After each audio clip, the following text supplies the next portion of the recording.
양식을 쌓는 독서를 함께 할 수 있음에 감사한 마음으로 오늘 독서 미팅도 시작해 보겠습니다.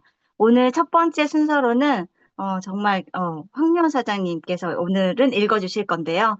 어, 페이지 125페이지부터 백만장자 마인드 6을 황미원 사장님께서 읽어주실 예정입니다. 황미원 사장님 부탁드립니다. 네, 백만장자 시크릿 125페이지부터 읽어드리겠습니다. 백만장자 마인드 6. 부자를 긍정하라. 부자는 성공한 부자들에게 감탄한다. 가난한 사람은 성공한 부자들을 욕한다. 가난한 사람들은 다른 사람의 성공을 적대시하거나 질투하거나 부러워한다. 운 좋은 사람들이라고 한마디 하거나 조그맣게 재수없는 부자놈들이라고 중얼거린다. 어떤 식으로든 어떤 형태로든 부자를 나로 바라보며 자신은 착한 사람이 되겠다고 생각한다면 당신은 절대 부자가 될 수 없다. 자기가 경멸하는 사람이 될 수는 없지 않은가? 어쩔 때 보면 가난한 사람들이 부자에 대해 갖고 있는 적개심과 분노는 놀라울 정도다. 마치 부자가 그들을 가난하게 만들었다고 생각하는 것 같다. 그거야 맞는 말이지. 부자들이 돈을 다 긁어가서 나한테 올 돈이 하나도 없잖아. 물론 이것은 자신을 피해자라고 생각하는 사람들이 즐겨 사용하는 변명이다. 내 경험담을 하나 이야기하겠다. 불평하라는 게 아니라 내가 직접 사회에서 겪은 일을 말하는 것뿐이다. 오래전에 내가 경제적으로 사실은 조금이 아니라 많이 곤란했을 때 낡은 자동차를 몰고 다녔는데 그 차로 차선을 바꾸는 것은 식은 죽 먹기였다. 대부분의 차들이 나를 끼워주었다. 그런데 부자가 되어 멋진 검정색 신형 제규어를 사자 상황은 완전히 달라졌다. 갑자기 다른 차가 새치기를 하고 손가락질을 당하는 일이 벌어졌다. 물건을 던지는 사람들까지 있었다. 내가 제규어를 몬다는 단 한 가지 이유로 말이다. 어느 날 샌디에고의 가난한 동네에 성탄절 선물로 전달할 칠면조 고기를 싣고 가는 중이었다. 내 차의 썬루프는 열려 있었고 내 뒤를 따라오는 트럭에는 지저분한 남자 넷이 앉아 있었다. 그런데 난데없이 그들이 내 차에다 농구 경기를 하기 시작했다. 말하면 내 차의 썬루프에 맥주 캔을 던지기 시작했다. 5군데가 패이고 7군데의 커다란 흠집이 난 후에 그들이 내 옆을 지나며 소리쳤다. 더러운 부자놈! 나는 이 일이 어쩌다 생긴 일이라 여겼다. 그런데 불과 2주 후에 다른 가난한 동네에 갈 일이 생겨서 차를 길에 주차시켜 놓고 10분 만에 돌아와 보니 자동차 전체가 사정없이 긁혀 있는 게 아닌가? 그 후로는 그런 동네에 갈 때 포드 에스코트를 빌려서 갔다. 놀랍게도 전혀 아무런 문제가 생기지 않았다. 가난한 동네에 사는 사람들이 나쁘다는 게 아니라 내 경험에 비추어 볼 때 부자를 미워하는 사람이 많은 건 확실한 것 같다. 닭이 먼저냐, 계란이 먼저냐의 문제일지 모르겠다. 그들이 가난해서 부자를 미워하는 것일까? 부자를 미워해서 가난해진 것일까? 그 답은 중요하지 않다. 그들이 예나 지금이나 가난하다는 사실이 중요할 뿐. 부자를 미워하지 말라고 말하기는 쉽지만 상황에 따라 기분에 따라 함정에 빠질 수도 있다. 나도 예인은 아니다. 최근에 생긴 일이다. 저녁 세미나를 시작하기 1시간 전에 호텔방에서 저녁을 먹고 있었다. 스포츠 게임의 점수를 알아보려고 텔레비전을 켰는데 오프라 위프리가 나오는 게 아닌가? 텔레비전을 자주 보진 않지만 오프라를 아주 좋아한다. 그녀만큼 많은 사람들에게 긍정적인 영향을 미친 사람도 드물 것이다. 그녀는 지금 벌고 있는 그만큼의, 아니, 그 이상의 돈을 받을 자격이 있다. 그때 오프라는 할리 베리라는 배우와 함께 여성 배우로서 몇 손가락 안에 꼽히는 계약금인 2천만 달러를 받는 일에 대한 이야기를 하고 있었다. 할리는 돈에는 별 관심이 없고 앞으로 계약할 다른 여성 배우들에게 길을 터주기 위해 이 엄청난 금액을 받아냈다고 말했다. 내 입에서 나도 모르게 의심스러운 비난의 목소리가 튀어나왔다. 물론 그러시겠지. 이 프로를 보는 사람들이 다 바보, 멍청이인 줄 아나? 이렇게 한심한 인터뷰는 생전 처음 봐. 부글부글 끓어오르는 부정적인 에너지를 나는 겨우 진정시킬 수 있었다. 좋은 에너지를 빼앗기 전에 비난의 목소리를 제거하려고 취소야, 지금 한 말 취소야, 생각을 알려줘서 고맙다고 나 자신에게 크게 소리쳤다. 믿을 수가 없었다. 내가 백만장자 마인드를 가진 내가 할리베리가 돈을 많이 벌었다고 비난하다니. 나는 얼른 태도를 바꾸어 목청껏 외쳤다. 잘했어. 멋있어. 너무 싸게 해줬어. 3천만 달러는 받았어야지. 당신은 대단한 배우니까 그만큼 받아도 돼. 기분이 한결 나아졌다. 그녀가 그만한 계약금을 받아냈건 무슨 상관인가. 문제는 그녀가 아니라 나다. 명심하라. 내가 어떻게 생각하든 행복이나 재산 상태는 달라지지 않는다. 나의 행복과 재산 상태의 변화가 생길 뿐이다. 머릿속에 무슨 생각이나 의견을 갖고 있을 때 그건 나쁜 것도 좋은 것도 아니고 옳을 것도 그를 것도 없다. 하지만 그 생각이 당신의 삶으로 들어올 때는 당신의 행복과 성공에 힘을 줄 수도 있고 힘을 빼앗아 갈 수도 있다. 부정적인 에너지가 빠져나가자 나의 경보기가 작동을 멈췄고 즉시 내 마음속에 부정적인 힘을 중화시킬 수 있었다. 부자가 되기 위해 완벽해질 필요는 없다. 다만 당신의 생각이 자기 힘이나 남의 힘을 빼앗는 순간을 알아차려야 한다. 그럴 때 얼른 생산적인 생각에 집중하라. 이 책을 열심히 읽으면 그런 과정이 더 신속하고 수월하게 이루어질 것이고, 나의 세미나에 참가하면 속도가 훨씬 빨라질 것이다. 세미나에 대해 자주 언급하더라도 이해해 주길 바란다. 그 많은 사람들의 삶에 경이로운 변화가 일어난 것을 직접 목격하지 않았다면 이렇게 확고하게 말하지 못할 것이다.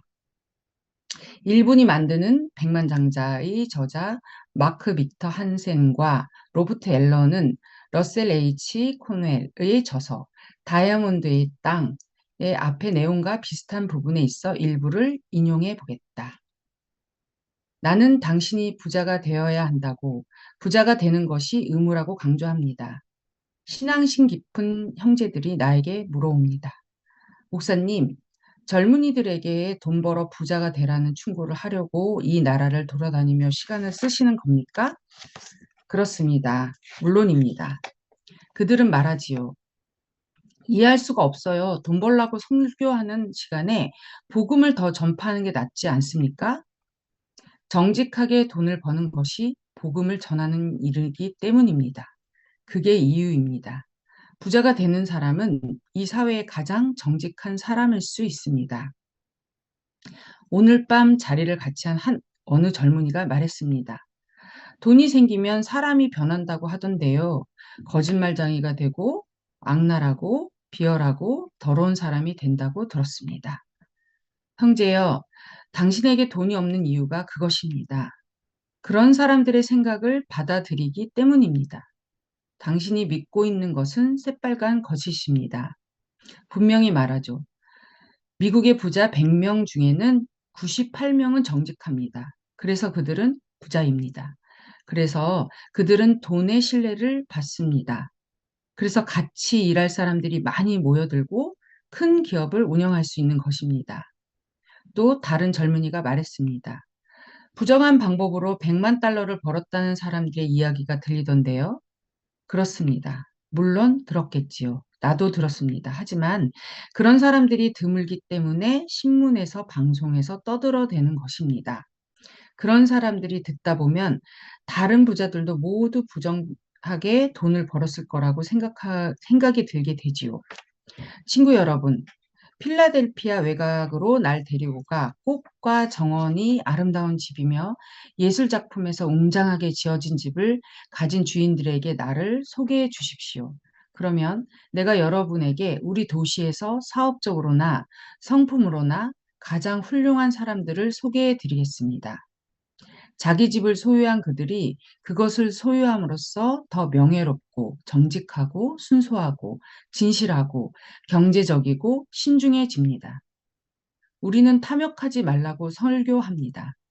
부정한 재물이라는 말을 사용합니다. 너무 극단적인 말로 신도들이 돈을 갖는 게 사악하다고 생각하게 합니다. 돈은 힘입니다. 그것을 갖겠다는 합리적인 야망을 품어야 합니다. 돈이 없을 때보다 있을 때 더 좋은 일을 많이 할 수 있기 때문입니다. 돈이 있어야 성경을 찍어내고 교회를 건축하고 선교사를 보내고 성직자를 부양할 수 있습니다. 그래서 돈이 있어야 하는 겁니다. 정직하게 부자가 될 수 있다면 그렇게 하는 것이 당신의 신성한 의무입니다.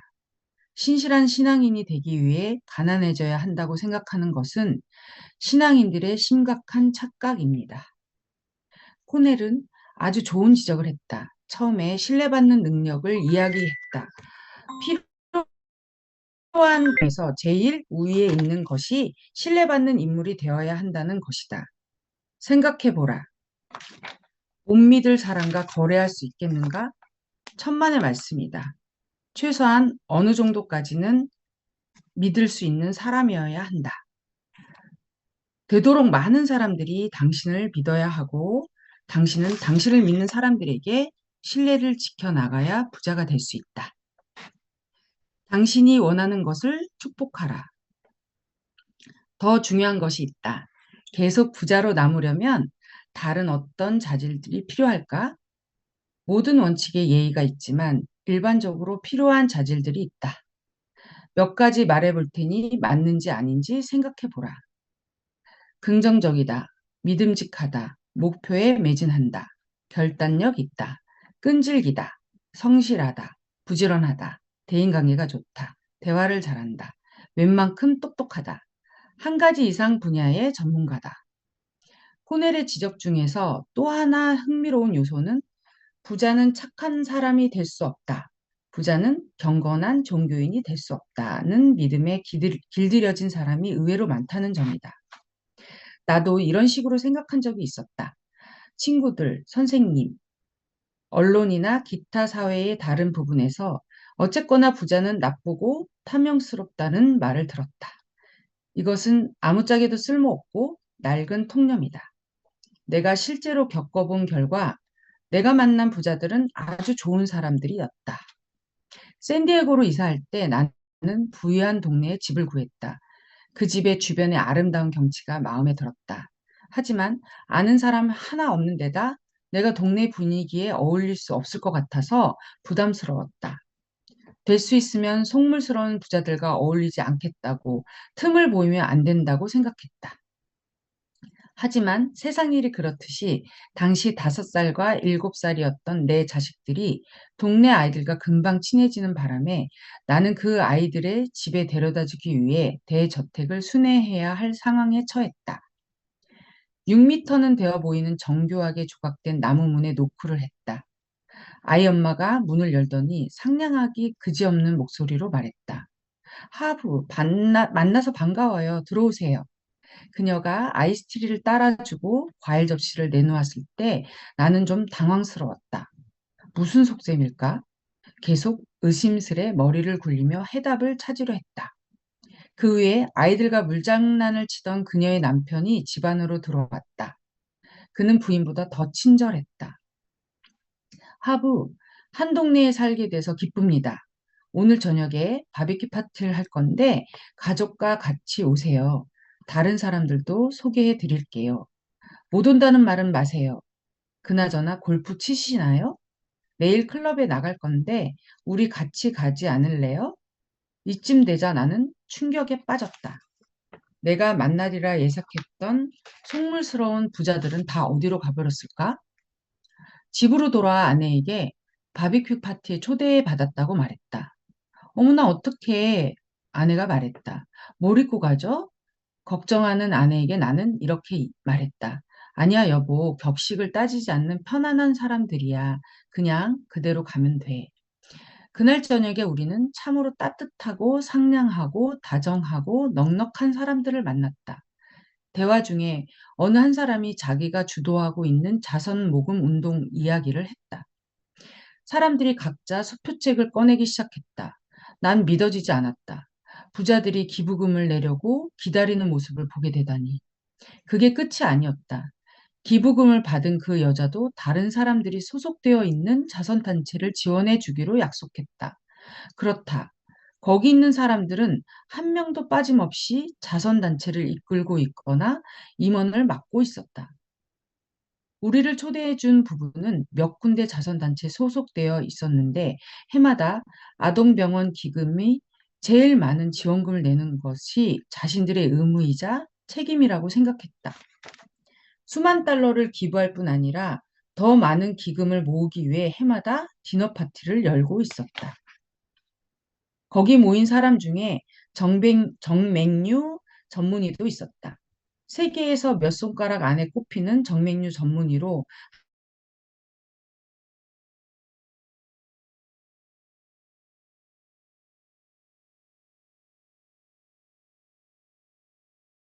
무료로 수술을 해주었는데 아침 6시부터 밤 10시까지 열에서 15번의 수술을 집도했다. 게다가 다른 의사들의 동참을 유도하기 위한 조직을 운영하고 있었다. 두말할 필요 없이 부자를 탐욕스러운 속물로 생각했던 나의 믿음은 완전히 사라졌다. 이제는 그 반대라는 것을 안다. 내가 겪어본 부자들은 모두 좋은 사람들이었다. 베풀 줄도 안다. 부자가 아닌 사람들이 나쁘다거나 베풀 줄 모른다고 말하는 게 아니다. 다만 부자가 모두 나쁘다는 말은 몰라서 하는 말이라고 확실히 말할 수 있다. 사실 부자를 미워하는 것은 무일푼 상태로 남는 제일 확실한 방법이다. 우리는 습관의 동물이므로 이 습관을 극복하려면 훈련이 필요하다. 부자들은 욕하는 대신에 감탄하는 훈련을 하라. 부자를 축복하고 사랑하는 훈련을 하라. 그것이 무의식에 배어들면 당신이 부자가 되었을 때 다른 사람들도 당신에게 감탄하고 축복하고 사랑할 것이라는 확신할 수 있다. 당신이 지금 하는 것처럼 비난의 대상이 되지 않을 거라는 말이다. 하와이에는 예로부터 내려오는 훈화 철학이 있다. 내가 원하는 것을 축복하라는 가르침이다. 아름다운 집을 가진 사람을 보거든 그 사람과 그 집에 축복하라. 멋진 자동차를 가진 사람을 보거든 그 사람과 그 차를 축복하라. 따뜻한 가정을 지닌 사람을 보거든 그 사람과 그 가정에 축복하라. 몸매 좋은 사람을 보거든 그 사람과 그 몸에 축복하라. 선언, 가슴에 손을 얹고 말하자. 나는 부자들에게 감탄한다. 나는 부자들을 축복한다. 나는 부자들을 사랑한다. 나도 그런 부자가 될 것이다. 머리에 손을 대고 말하자. 나는 백만장자 마인드를 가졌다. 여기까지 하겠습니다. 네, 황윤 사장님, 감사합니다. 첫 스타트를 에너지 듬뿍 담아주셔가지고, 힘차게 열어주셔가지고, 감사드립니다. 부자들은 욕을 하거나 비난하기보다는 감탄하고 축복하는 연습을 한다라고 합니다. 그리고 그 에너지가 결국 우리 삶에도 같은 결과로 끌어당기는 것 같아요. 네, 여기까지 황윤 사장님이 읽어주셨고, 이어서는 김소은 사장님이 읽어주시기로 하셨는데요. 김소은 사장님 부탁드리겠습니다. 이 부를 부자를 긍정하라. 내가 원하는 것을 축복하라는 훈화 철학을 연습하라. 돌아다니면서 아름다운 집이나 삐까번쩍한 한 차들을 보아라. 성공한 사업에 대한 이야기를 읽어라. 마음에 드는 게 있거든 그것과 그 주인과 거기에 관련된 사람들을 축복하라. 어느 분야에서 대단히 성공한 사람에게 편지나 이메일을 보내라. 이들이 성취에 대한 감탄과 존경이 담긴 내용으로 백만장자 마인드 7. 긍정 에너지를 가진 사람들을 가까이 하라. 부자들은 긍정적이고 성공한 사람들과 사귄다. 가난한 사람은 부정적이고 성공하지 못한 사람과 사귄다. 성공한 사람들은 다른 성공한 사람들을 볼 때 자신의 의욕을 북돋아주는 자극제로 본다. 배울 수 있는 본보기로 삼는다. 그들이 할 수 있다면 나도 할 수 있다고 스스로에게 말한다. 앞에서 말한 것처럼 보고 배우는 것이 1차적인 배움의 기술이다. 부자는 자기보다 먼저 성공한 사람들에게 감사한다. 그들이 만들어 놓은 성공 청사진으로 더 수월하게 성공의 길을 밟을 수 있기 때문이다. 이미 발명된 바퀴를 다시 발명할 필요가 있을까? 이미 다른 사람들에 의해 증명된 효과적인 성공 방법이 있지 않는가? 부자가 되기에 제일 쉽고 빠른 방법은 머니게임의 탁월한 부자들의 게임 방식을 배우는 것이다. 간단하다. 그들의 내적인 전략과 외적인 전략을 보고 배우면 된다. 상식적인 일이다. 성공한 부자들과 같은 방식으로 생각하고 같은 방식으로 행동하면 같은 결과를 얻을 가능성이 높다. 나도 그렇게 했고 이 책에서 말하는 내용도 그것이다. 부자와 달리 가난한 사람들은 다른 사람이 잘된 이야기를 들으면 그들의 흠을 잡거나 비판하거나 조롱하거나 어떻게든 자기 수준으로 끌어내리려 한다. 이 사람들을 보지 않았는가? 이런 사람들을 알고 있지 않은가? 문제는 그들이 하찮게 치부하는 사람들에게 얼마나 감화받고 배울 수 있겠냐는 것이다. 나는 대단한 재력가와 마주칠 때마다 다시 만날 기회를 만들려고 노력한다. 그들과 이야기하고 싶고 그들의 방식을 배우고 싶고 그들의 인맥을 빌리고 싶다. 공통 관심사가 있다면 친구가 될 수도 있다. 부자와 친구가 되려는 내가 잘못되었다고 생각하는가? 그럼 물뿐인 친구들을 고르는 게 낫겠는가? 내 생각은 다르다. 앞서 말했듯이 에너지는 전염되는 성질을 지니고 있다. 난 기운 없는 에너지에 전염되고 싶은 마음이 추워도 없다. 최근 라디오 프로그램에 나갔을 때 한 여성이 아주 좋은 질문을 했다. 나는 긍정적이고 발전을 추구하는 사람인데 남편이 그 반대면 어떡하죠? 헤어져야 하나요? 남편을 변화시키려고 노력해야 하나요? 그걸 어떻게 하죠? 나는 이런 질문을 일주일에 적어도 100번쯤은 듣는다. 거의 모든 사람이 이 비슷한 질문을 한다. 나랑 제일 가까운 사람이 안 도와주고 망치기만 하면 어떡하나요? 내 대답은 이렇다. 첫째, 부정적인 사람은 변화시키려 애쓸 필요 없다. 그것은 당신이 할 일이 아니다. 당신은 그저 당신의 삶이 더 나아질 수 있도록 배운 지식을 활용하면 된다. 그들에게 보여주어라. 성공하라. 행복해져라. 어쩌면 그들이 문제를 깨닫고 따라하고 싶어질지 모른다. 다시 말하지만 에너지는 전념성이다. 빛이 강해지면 어둠은 약해진다. 사실은 환한 빛 가운데서 어둠 속에 남아 있고자 발부둥치기가 더 힘든 법이다. 당신이 잘 되면 된다. 그들이 우물쭈물 비결을 물어오거든 그때 그들에게 말해주어라. 둘째, 차분하고 평화롭게 집중하는 상태에서 당신이 원하는 것을 분명히 하라. 모든 일이 일어나는 데에는 이유가 있고 그 모든 것은 나에게 도움이 된다. 그렇다. 부정적인 사람이나 좋지 않은 환경이 허다한 가운데 긍정적인 자세를 고수하기란 쉬운 일이 아니다. 하지만 나를 시험에 들지 말게 하옵소서. 불에 달궈야 쇠가 더 단단해지는 것처럼 의심과 비난이 가득한 사람들 사이에서 당신의 신념을 지킬 수 있다면 당신은 훨씬 강하고 빠르게 성장할 것이다. 스스로 부여하는 의미 위에는 아무 의미가 없다. 일부에서 우리가 부모의 행동을 어떻게 판단하느냐에 따라 반대의 길을 걷거나 똑같은 길을 걷게 된다는 이야기를 했다. 지금부터는 다른 사람의 부정적인 특징을 각성대로 활용해라. 저렇게 되지 말자는 훈련에 돌입하는 것이다.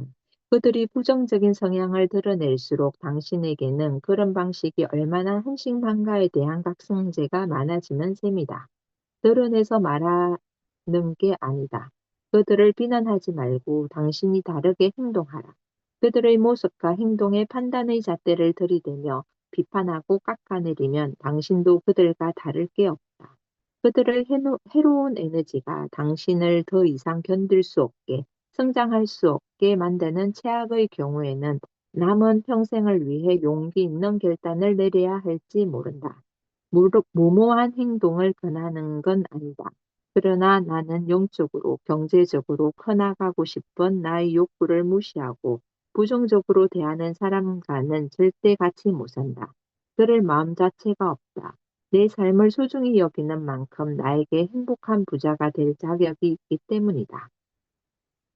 세계에 78억 명이 넘는 사람이 살고 있는데 굳이 나를 퇴행시키는 사람에게 묶여 살아야 할 이유가 없다. 그들이 따라오거나 내가 움직이거나 둘 중 하나다. 승자를 가까이 하라. 에너지는 전면성이 있다. 당신이 전념되거나 당신이 전념을 시킨다. 그 반대도 마찬가지다. 한 가지 물어보자. 홍역에 걸린 사람을 끌어안겠는가? 대부분은 나까지 홍역에 걸리면 안 되니까 싫다고 말할 것이다. 부정적인 생각은 정신적인 홍역과 같다. 가려움 대신에 불평이 생기고 긁는 대신에 상처가 생기고 한나는 대신에 절망이 찾아온다. 정말로 그런 사람 옆에 있고 싶은가? 유유상종이라 끼리끼리 모인다고 했다.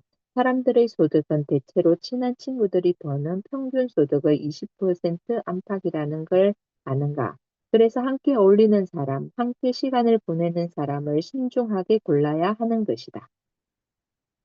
부자들은 단순히 골프만 치기 위해 컨트리 클럽에 가는 게 아니다. 다른 성공한 부자들을 만나러 간다. 무엇을 아느냐가 아니라 누구를 아느냐가 관건이다. 나로 말할 것 같으면 주로 은행을 찾는다. 간단히 말해서 독수리처럼 날고 싶으면 오리들과 헤엄치지 말라. 나는 언제나 성공한 사람, 긍정적인 사람과 어울린다. 부정적인 사람과는 어울리지 않는다. 독이 되는 상황에서 빠져나와야 하는 것도 물론이다. 부정적인 에너지에는 말다툼, 소문 떠들기, 험담하기 같은 것들이 포함된다. 텔레비전도 마찬가지다. 혹시 기분 전환 차원이 아니라 유일한 오락수단으로 멍하니 텔레비전만 보지 않는가? 내가 텔레비전을 켤 때는 흔히 스포츠를 보기 위해서다. 이유는 첫째, 자기 분야에서 뛰어난 사람들을 보는 게 좋고, 둘째, 게임이 끝난 뒤에 챔피언들의 인터뷰를 보는 게 좋다. 그들의 생각을 듣는 것은 기분 좋은 일이다. 어떤 스포츠에서건 메이저리그까지 올라온 사람은 모두 다 챔피언이라고 생각한다. 그 자리에 도달하기까지 다른 수만 명의 경쟁자들을 물리쳤을 테니 그것만으로도 대단한 사람들 아닌가. 나는 그들이 게임을 이기고 나서 하는 말들이 마음에 든다. 경기 내내 열심히 뛰었다. 좋은 결과가 나왔지만 아직 개선할 부분들이 있다. 노력한 만큼 보상이 따른다는 것을 보여드리겠다. 게임에 졌을 때 그들이 하는 말들도 마음에 든다. 하나의 게임이었을 뿐이다. 우린 돌아올 것이다. 이 게임은 잊어버리고 다음 게임에 집중하겠다. 좀 더 잘할 수 있는 방법을 찾아서 이기기 위해 최선을 다할 것이다. 2004년 아테네 올림픽 때 캐나다의 여자 허들 100m 세계 챔피언 퍼디타 펠리시언은 강력한 금메달 후보였다. 그런데 마지막 레이스에서 첫 번째 허들에 걸려 넘어져 레이스를 완주할 수 없었다. 그녀는 하염없이 눈물을 흘리며 거의 누워 있었다. 이 순간을 위해 하루에 6시간치 매일같이 지난 4년간 노력해 왔는데 어이없이 무너진 것이다. 다음날 아침 그녀의 회견 모습이 방송되었다. 그것을 녹화해 두지 못한 게 너무나 안타깝다. 그녀가 한 말은 정말 놀라웠다. 왜 이런 일이 벌어졌는지 모르지만 상황이 이렇게 되었다. 난 이번 기회를 이용할 것이다. 앞으로 4년 동안 전보다 더 열심히 집중적으로 노력하겠다. 내가 이겼다면 어떻게 되었을까? 이번 승리가 나의 소망을 무디게 했을지 모른다. 이제 나는 전보다 더 굶주려 있다. 전보다 더 강한 모습으로 돌아올 것이다. 이런 내용이었다. 그 말을 듣는 내내 나는 그저 와, 나는 감탄사를 내뱉을 뿐이었다. 부자는 성자들을 가까이 한다. 가난한 사람은 실패자들을 가까이 한다. 왜 그럴까? 편안하기 때문이다. 부자는 성공한 사람들과 같이 있는 것이 편안하다. 그들의 존재가 전혀 어색하거나 부담스럽지 않다. 가난한 사람들은 크게 성공한 사람들과 같이 있는 게 편하지 않다. 그들이 거부감을 드러낼까봐 불안하고 자신이 거기에 어울리지 않는 듯한 기분이 든다. 부자가 되려면 내면의 청사진을 바꿔야 한다. 당신이 그곳에 있는 백망장자나 억만장자만큼 모든 면에서 훌륭하다고 확실하게 믿을 수 있어야 한다. 내가 세미나를 진행할 때 나한테 다가와 한번 만져봐도 되냐고 물어보는 사람들이 있다. 억만장자를 만나본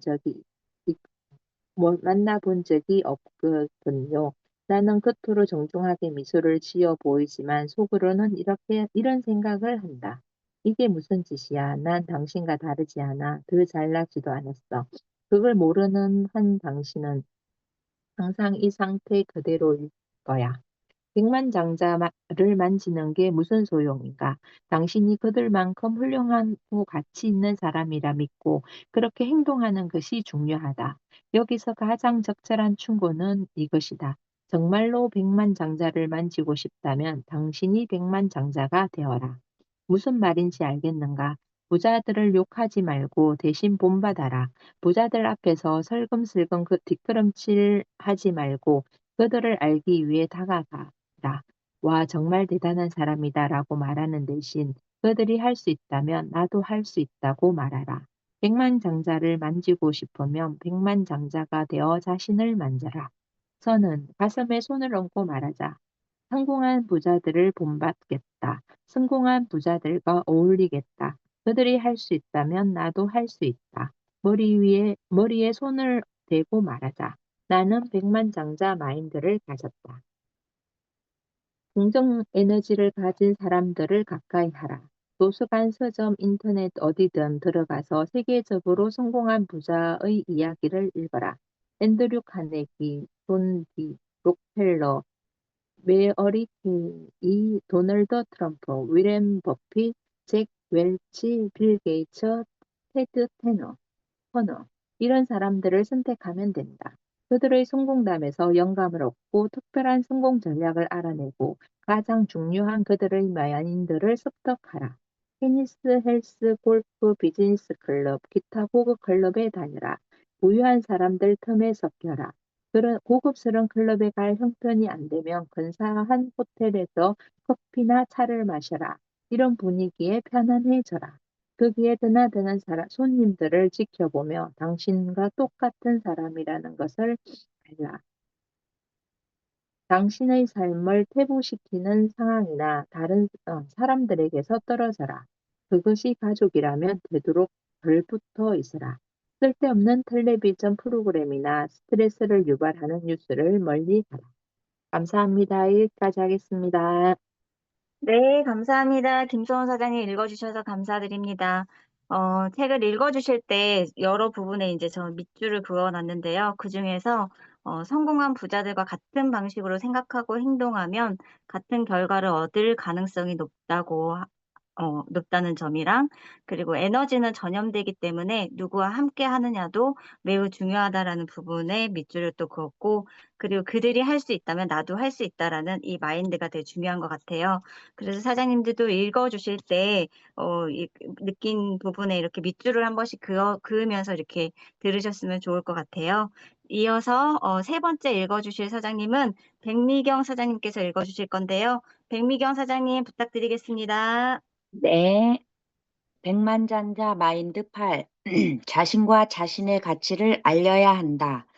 부자는 자신을 알리고 자신의 가치를 높이려고 한다. 가난한 사람은 판매와 홍보를 부정적으로 생각한다. 초급 세미나를 진행할 때 우리 회사의 다른 강좌들을 간단히 소개하고 할인 혜택과 보너스에 대해서 언급하는데 이때 사람마다 보이는 반응이 다르다. 대부분의 사람들은 다른 강좌의 내용을 엿볼 수 있고 특별 할인을 받을 수 있다며 기뻐하고 감사한다. 반면에 탐탁치 않아 하는 사람들도 있다. 그것이 자신에게 유익한 정보이건 아니건 홍보한다는 자체에 분개한다. 당신이 이런 사람이라면 자신에 대해 알아차릴 수 있는 중요한 단서가 될 것이다. 홍보를 싫어하는 사람은 성공으로 가는 길에 커다란 장애물을 안고 있는 격이다. 판매와 홍보를 부정적으로 생각할 경우 그 사람의 경제 수준은 낮은 상태일 게 분명하다. 당신에 대해 또는 당신이 파는 상품이나 서비스에 대해 알리는 게 싫으면 무슨 수로 사업주나 직원으로서 큰 성과를 올릴 수 있겠는가? 자기 가치를 홍보하지 않으면 당신보다 적극적인 사람이 승진 계단에서 훨씬 앞서 나가게 될 것이다. 사람들이 판매나 홍보를 꺼리는 데는 몇 가지 이유가 있을 수 있다. 당신의 경험에 비추어 판단해 보라. 첫째, 과거에 홍보하러 온 사람들이 당신을 불쾌하게 했을 수 있다. 강매한다는 느낌이 들었거나 한창 정신없을 때 그들이 귀찮게 했을지 모른다. 아무리 생각해도, 아무리 싫다고 해도 덤벼들었을 수도 있다. 그러나 어떤 경우든 이것이 과거의 경험이라는 것을 깨달아야 한다. 과거에 집착하는 것은 당신에게 전혀 도움이 되지 않는다. 둘째, 당신이 홍보를 하려 했을 때 상대방이 이런 지하에 거부했고 당시에 매우 비참하고 모욕적인 기분이 들었을 수 있다. 이런 경우에 당신이 홍보를 싫어한다는 것은 실패와 거절에 대한 두려움이 있다는 사실을 드러낼 뿐이다. 과거는 과거이고 미래는 미래일 뿐, 과거와 미래가 똑같지 않다는 것을 기억하라. 셋째, 어렸을 때 부모님이 주입한 프로그램 때문일 수도 있다. 알게 모르게 자기 자랑을 하는 것이 무례한 일이라고 배웠을지 모른다. 어른들이 가르쳐준 예의 범절을 다 지키며 살아도 잘 살 수 있다면 아무 문제될 것이 없다. 그런데 현실적으로 비즈니스의 돈에 관한 한 당신이 자기 자랑을 하지 않으면 누구도 알아주는 사람이 없다. 부자들은 만나는 사람들에게, 거래하는 사람들에게 자신의 가치를 열심히 선전한다. 마지막으로 홍보를 하면 자신의 품격이 떨어진다고 생각하는 사람들이 있다. 나는 특별하다는 식의 거만 증후군을 가진 것이다. 누군가 내게 가진 것을 필요로 한다면 그들이 어떻게든 나를 알아내서 찾아올 거라고 믿는다고나 할까? 이런 믿음을 가진 사람은 현재 무일푼이거나 곧 그렇게 될 게 확실하다. 사람들이 당신을 찾아온 나라를 뒤지고 다니기를 바랄 수는 있겠지만 실제로 시장이라는 데는 상품과 서비스가 넘쳐나는 곳이다. 당신이 가진 게 최고일지는 모르지만 그것을 대놓고 말하기에는 당신의 품위가 너무 높은 관계로 아무도 알아주는 이가 없을 것이다. 좋은 제품을 만들면 세상 사람들이 몰려든다는 말이 있기는 하지만 글쎄 올시다. 여기에 한마디를 더 붙여야 진실이 될 수 있다.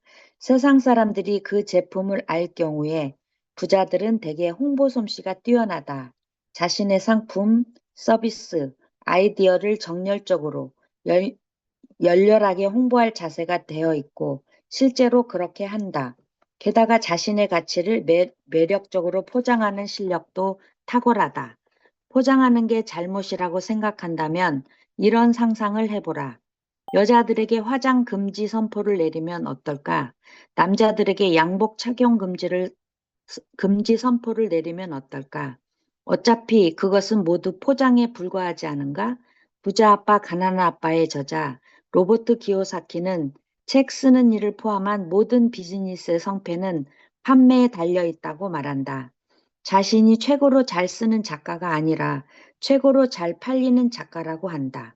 둘 중에서 어느 쪽이 더 많은 돈을 벌게 해주는지 알 수 있을 것이다.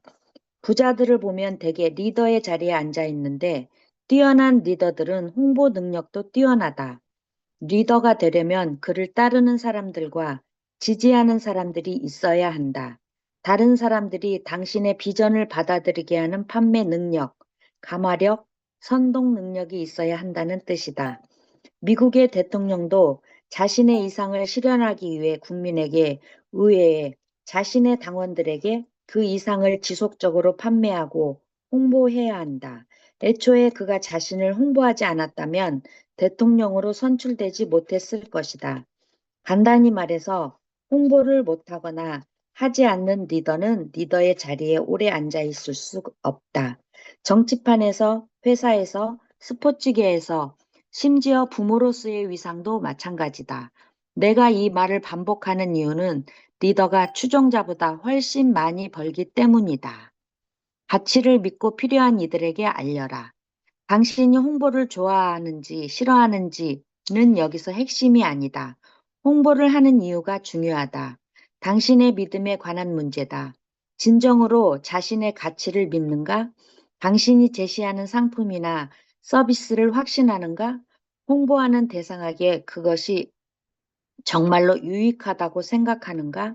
자신의 가치를 믿는다면 그것을 필요로 하는 사람들에게 알리지 않고 숨기는 게 옳은 일일까?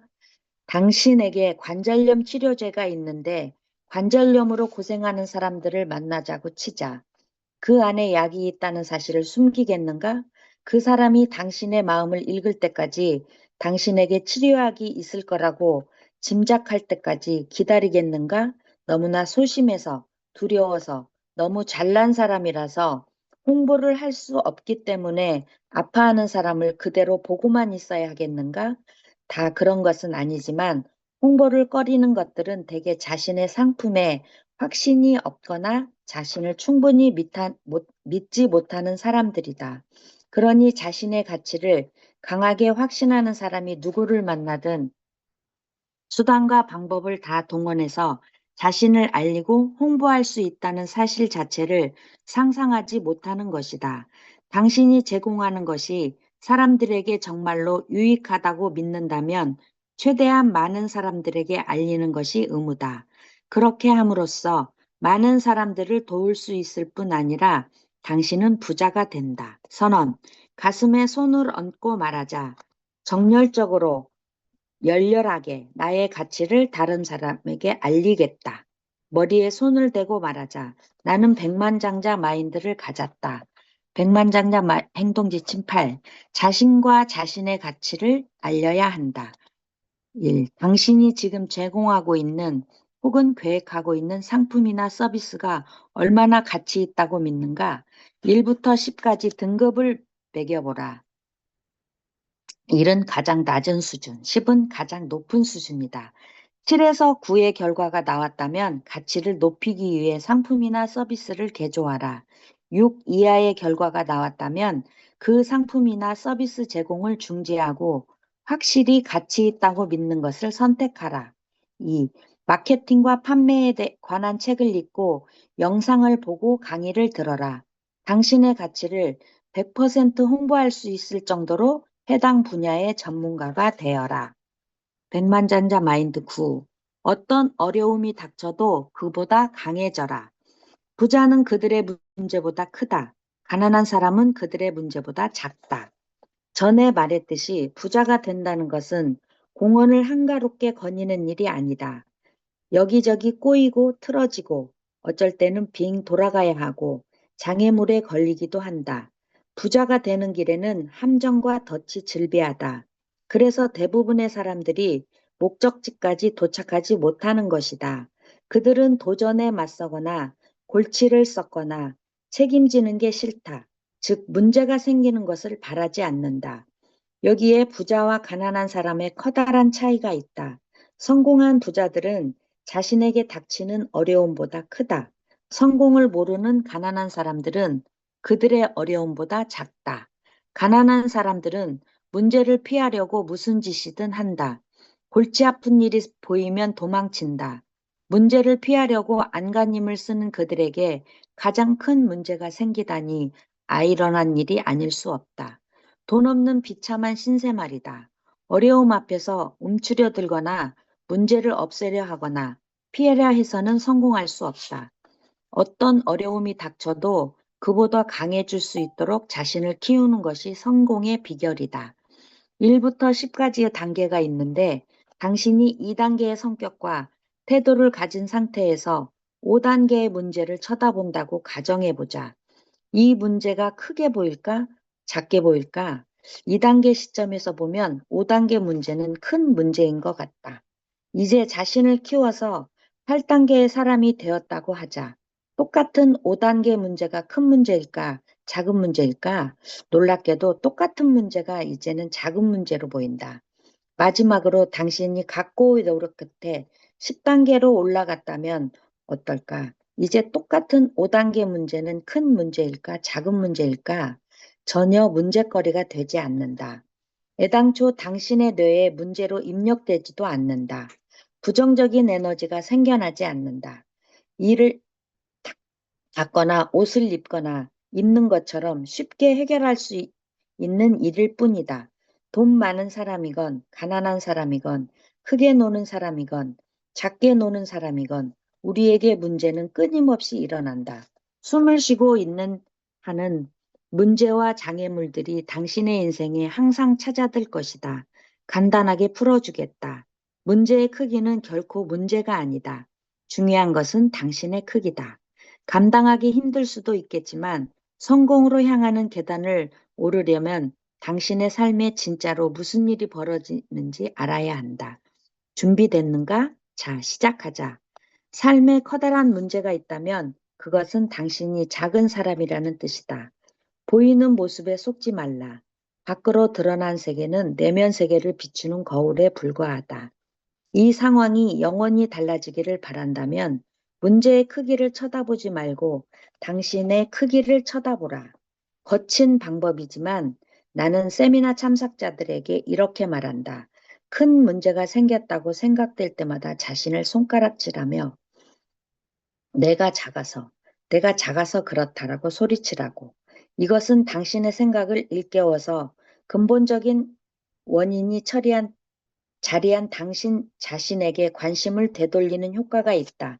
그 다음에 높은 차원의 상위 자아에서 깊이 심호흡을 하고 어떠한 문제나 장애물도 나의 행복과 성공을 방해할 수 없도록 더 큰 사람이 되겠다고 결심하라. 당신은 당신의 불을 담을 그릇이다. 큰 문제를 해결할 수 있으면 그만큼 감당할 수 있는 사업도 커진다.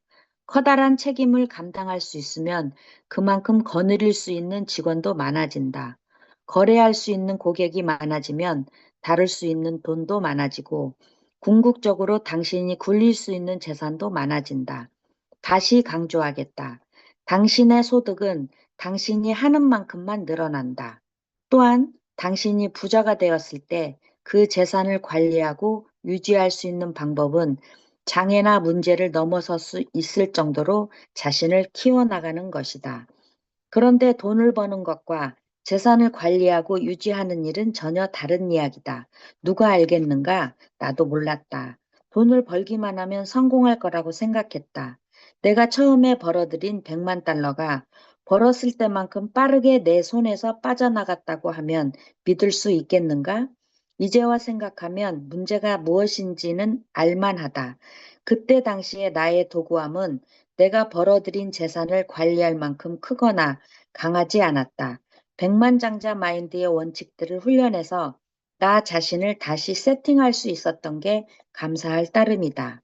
새로운 경제 청사진 덕분에 나는 100만 달러를 되찾았을 뿐 아니라 몇 갑절 더 부자가 되었다. 이제는 그 재산을 유지하며 경이적으로 계속 불려가고 있다. 당신은 하나의 그릇이다. 당신의 불을 담을 수 있는 그릇이다. 그들은 작은데 돈이 많으면 어떻게 되겠는가? 그들은 그 돈을 주체하지 못할 테고 돈은 밖으로 튀어나가 사방팔방으로 쏟아질 것이다. 다시 말해서 금방 없어진다. 그릇의 크기보다 많은 돈을 담을 수는 없다. 많은 재산을 담아두고 더 많이 집어넣을 수 있으려면 당신의 그릇이 커져야 한다. 우주는 진공 상태를 싫어하기 때문에 당신의 그릇에 넉넉한 공간이 비어 있으면 그 공백에 더 많은 돈을 채우려고 움직이기 시작한다. 아까 하던 이야기로 돌아가자. 부자들이 자신에게 닥치는 어려움보다 큰 이유는 그들이 문제에 집중하지 않기 때문이다. 그들은 목표에 집중한다. 우리의 마인드는 일반적으로 더 강한 쪽에 초점을 맞춘다. 당신은 아마 문제가 심각하다며 허둥대고 있거나 해결을 찾아 노력하는 중이거나 둘 중 하나일 것이다. 성공한 부자들은 해결책을 찾는다. 제기된 문제의 해답을 찾아 전략을 짜고 계획을 세우고 그런 문제의 재발을 막는 시스템 가동에 시간과 에너지를 쏟는다. 가난한 사람들은 문제의 뒷공무니를 쫓아다닌다. 불평하고 투덜거리는데 에너지와 시간을 소비하느라 해결책을 생각할 겨를이 없다. 문제의 재발을 막는 방법을 찾는다는 것은 더더구나 힘들다. 부자들은 문제에 밀려 뒷걸음치지 않는다. 문제를 회피하거나 불평하지 않는다. 그들은 경제 분야의 전사들이다. 전사란 자신을 이기는 사람이다. 요약하겠다. 문제를 처리하고 장애를 뛰어넘을 수 있는 대인이 된다면 당신의 성공 가도를 가로막을 수 있는 것은 아무것도 없다. 그렇다면 당신의 성공은 멈추지 않을 것이다. 막힘없이 전진할 수 있다는 것들을 선택할 수 있을까? 뭐든지 선택할 수 있다. 막힘없이 나갈 수 있는 사람은 무엇이든 활용할 수 있다. 당신이 선택하는 것은 그대로 당신의 것이 된다. 그 자유로움을 음미하라. 선언, 가슴에 손을 얹고 말하자. 나는 어떤 어려움보다 또 크다. 나는 어떤 문제라도 처리할 수 있다. 머리에 손을 대고 말하자. 나는 백만장자 마인드를 가졌다. 어떤 어려움이 닥쳐도 그보다 강해져라. 1. 커다란 문제가 생겼다고 느낄 때마다 자신에게 손가락질하며 내가 작아서 그렇다라고 소리쳐라. 그 다음에 깊이 숨을 들이쉬고 말하라. 나는 이 문제를 처리할 수 있다. 난 어떤 문제보다도 크다. 2. 지금 문제가 되는 사항을 하나 적어라. 문제를 해결하거나 적어도 이 상황을 개선할 수 있는 방안 10가지를 구체적으로 적어라. 이 행동으로 당신의 생각은 문제에서 해결책으로 옮겨갈 것이다. 그러면 2가지 이점이 생긴다. 첫째, 문제를 해결할 가능성이 커진다. 둘째, 기분이 한결 좋아진다. 여기까지 읽겠습니다. 네, 백미경 사장님 힘차게 읽어주셔서 감사드립니다. 마인드 8파트 부분에서 부자들은 저희 그룹장님께서 늘 항상 강조하는 게 리더가 되라고 이야기를 하시듯이 부자들은 대부분 리더의 자리에 있고 자신을 알리는 능력도 뛰어난다고 해요. 그래서 자신의 가치를 높이고 스스로 알리는 것이 굉장히 중요할 것 같고요. 마인드 9에서는 부자들은 문제를 피하지 않는다라고 합니다. 그래서 문제를 해결하고 장애물을 넘을 수 있는 사람이 된다면 그 성공을 막을 수 있는 것은 없다고 이야기를 하고 있는 것 같아요. 그래서 이어서 마인드 10 부분은 마지막 부분 김기래 사장님께서 읽어주실 건데요. 김기래 사장님 부탁드리겠습니다. 네, 백만장자 마인드 10. 나는 충분히 받을 만큼 가치 있는 사람이다. 부자는 잘 받는다. 가난한 사람은 잘 받지 못한다.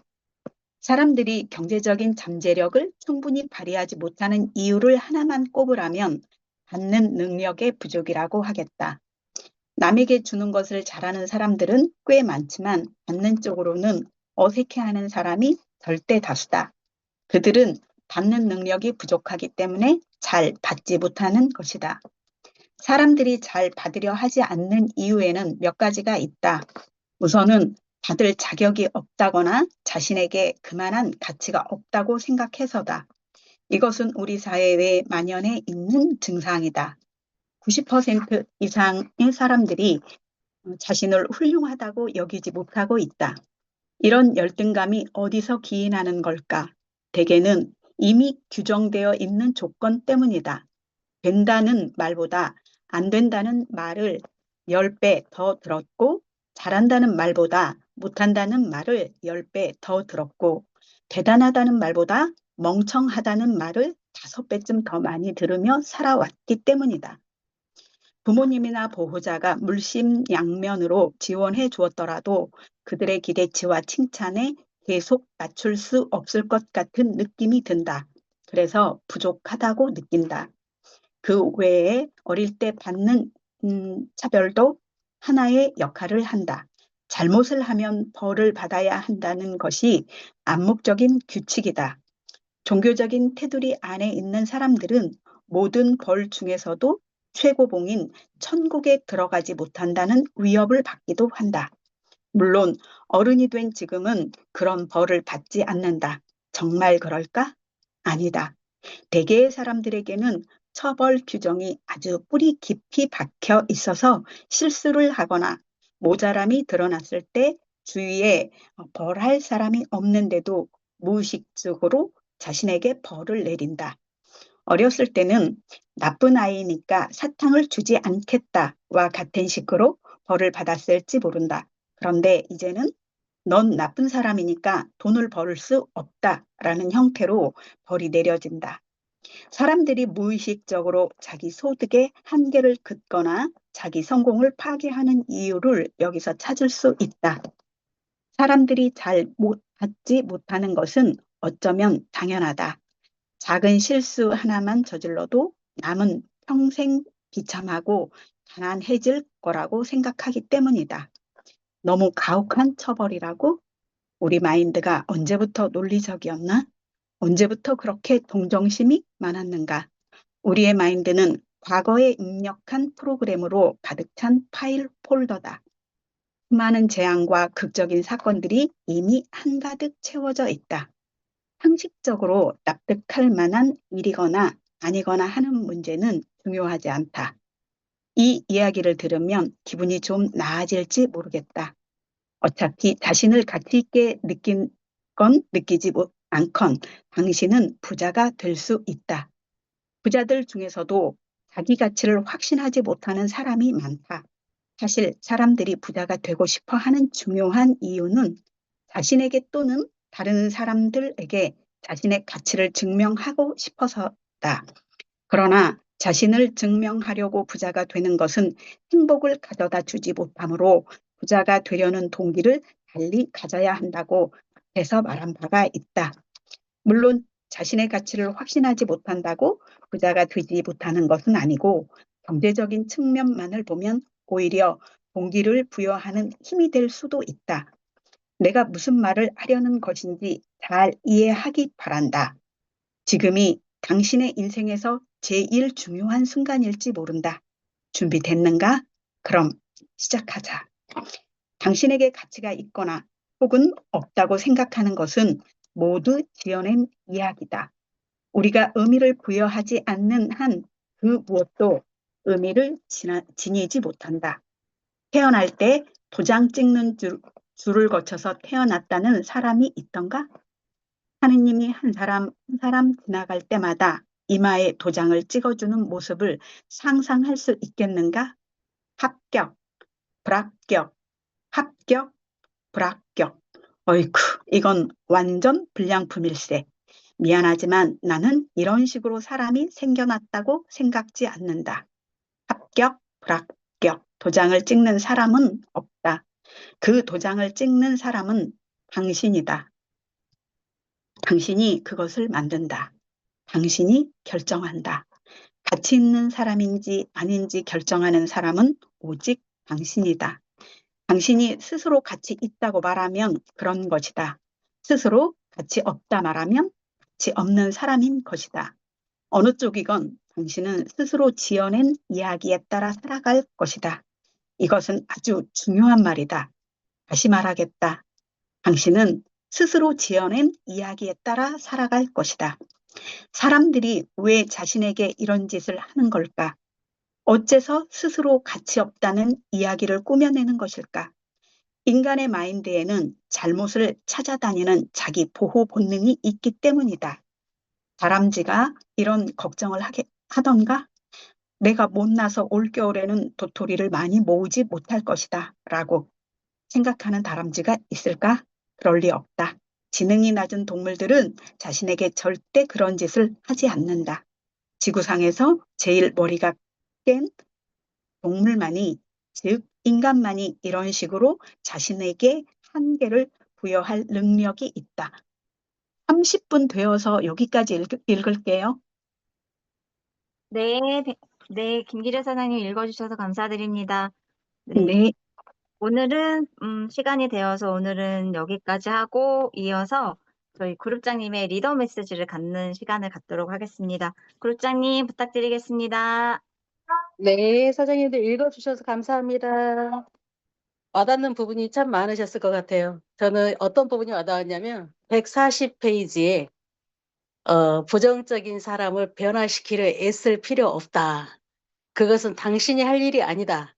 당신은 그저 당신의 삶이 더 나아질 수 있도록 배운 지식을 활용하면 된다. 그들에게 보여줘라. 성공하라, 행복해져라. 어쩌면 그들이 문제를 깨닫고 따라하고 싶어질지도 모른다. 나만 잘하면 된다 소리예요. 우리 사장님들. 저번 주에 사실은 우리는 문제로 보지 않아야 결국은 성공으로 가는 거잖아요. 그래서 모든 성공자들은 문제에 집중하는 것보다 목표에 집중을 한대요. 결국은 내 그릇의 크기를 키우면 모든 문제가 문제로 보이지 않는다. 그래서 우리가 성공할 때 올라갔다 내려갔다 하면서 그 구덩이에 쏙 빠지는 거 작은 구덩이냐 큰 구덩이냐 이렇게 제가 설명을 한 적이 있잖아요. 아무튼 문제가 되지 않아야 되고 저번 주에 제가 일주일간 불평물만 하지 않기 숙제 내줬는데 잠깐 전부 다 음소거 해제해 볼게요. 스스로 음소거 해제할 수 있습니다. 스스로 음소거 해제할 수 있어요. 일주일 동안 불평불만 안 하신 분 제가 스스로 사례, 말씀하시. 제가 예, 예. 사례 좀 드려도 될까요? 네네네. 네, 좋습니다. 좋습니다. 제가 평소에 예, 불평, 불만은 안 하는 사람은 아닌데요. 아주 신기한 경험을 좀 했어요. 네, 제가 스폰서님께 이제 이야기하다가 막 조금 이제 불평, 불만이 좀 나왔어요. 그런데 갑자기 전화가 뚝 끊기는 거예요. 그래서 제가 이제 다시 걸어서 하는 말이, 제가 불평, 불만 하는 거 알고 어떻게 전화 이렇게 끊겨지는지, 그러면서 막 웃었던 기억이 나거든요. 그래서 내가 원하는 걸 하늘이 해주는구나 막 이래서 그때 막 깨닫게 됐거든요. 그래서 어, 참 신기하다. 이래서 다른 이야기로 또 생산적인 이야기로 이어졌던 그런 사례가 있어서 좀 말씀을 드려봅니다. 감사합니다. 야, 좋은 경험이네요. 하늘에서 알아서 막아주셨네요. 그래서 내가 원하는 대로 우리는 사실은 다 내 속에 있는 것 같아요. 다 내 속에 있어요. 남들 탓할 것도 없고 문제를 보지 않고 해결 능력이 있어야 되기 때문에 해결 능력이 있으려면 결국은 내 그릇의 크기를 키우는 수밖에 없거든요. 그릇이 조그마하면 모든 게 다 문제야. 이것도 문제, 저것도 문제, 한 발도 가지 못해. 문제에 걸려 넘어서서. 그래서 작은 돌부리에 넘어지시지 말고 크게 보시고 정말 우리는 2년 후, 3년 후 엄청나게 지금보다 다른 사람이 되어 있을 거거든요. 이런 독서를 통해서 내적으로 성장하고 다른 사람들이 사는 삶보다 전혀 다른 우리는 삶 5%의 삶으로 가고 있기 때문에 다른 자잘한 문제에 걸려 넘어지지 마시고 진짜 앞만 보고 몰입하시고 집중하시고 집중력을 빼앗기지 마세요. 집중력을 빼앗기지 마세요. 그래서 몰입해서 함께 성장하시도록 하고요. 내일은 우리 여의도에서 오전에 11시에 골든 클럽 세미나가 있고 오후 2시에는 우리 김기래 사장님이 초기 사업자에 대해서 그 설명을 해주실 거예요. 굉장히 좋으실 거거든요. 그리고 김영미 사장님께서 보상 설명을 해주시는데 명강사인 거 아시죠? 사장님도 오전 오후 시간 비우셔서 배우는 시간 함께 했으면 좋겠어요. 모두 수고하셨고요. 읽어주신 사장님들 그리고 중간중간에 정리해주신 우리 정은지 사장님도 목소리도 좋지만 정리도 아주 중요한 핵심 포인트만 짚어주셔가지고 함께 그 참여하시는 분들이 도움이 많이 되셨을 것 같아요. 읽어주신 사장님들 모두 감사드립니다. 황교안 사장님도 감사드려요.